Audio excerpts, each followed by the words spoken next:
William Scurry.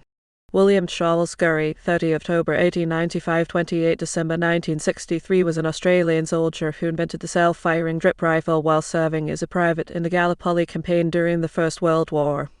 He was decorated for his invention and was later commissioned and served as an officer during the fighting on the Western Front, where he commanded a mortar battery before being wounded in action.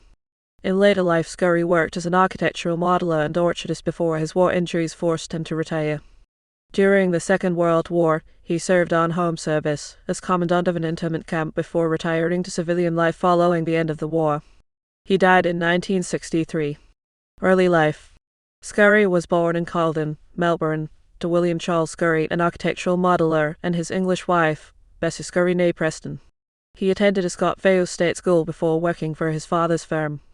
As part of the compulsory training scheme, he served in the senior cadets before progressing onto the Citizens Forces in 1913, where he served as a colour sergeant before being commissioned as a second lieutenant in May 1914 and assigned to the 58th Infantry Essendon Rifles. This World War. Following the outbreak of the First World War, Scurry relinquished his commission and enlisted in the Australian Imperial Force in 1915 as a private. Assigned to the 7th Battalion, he was sent to join the battalion at Gallipoli in November 1915 and was promoted to Lance Corporal in December.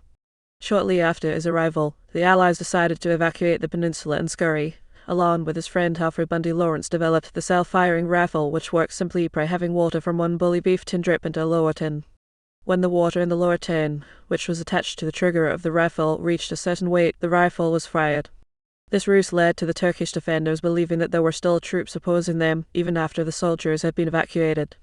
For his invention, Scurry was awarded the Distinguished Conduct Medal and mentioned in dispatches. Following the evacuation, after the AAF had returned to Egypt, Scurry was promoted to sergeant and then later, on 20 February 1916, was again commissioned as a second lieutenant. At this time, the AAF underwent a period of expansion, and experienced men were needed as cover for new battalions that were being raised. Subsequently, Scurry was transferred to the 58th Battalion, and in June, as his battalion was deployed to France where they would serve in the trenches along the Western Front, Scurry was promoted to lieutenant. Shortly after arriving in France, he was placed in command of the 15th Light Trench Mortar Battery on specific request of his brigade commander Harold Edward Elliott, who had been his battalion commander at Gallipoli, and promoted to temporary captain. For his leadership of this battery, he was later awarded the Military Cross. In 1916, when Pétillon, France, he was badly wounded when inspecting a new kind of fusion and an unexploded bomb. He was evacuated to England and eventually lost the sight in one eye and his right index finger. However, he continued to serve and became an instructor at a Anzac Corps school at Avila in June 1917. He later became the school's chief instructor, before returning to the front in 1918.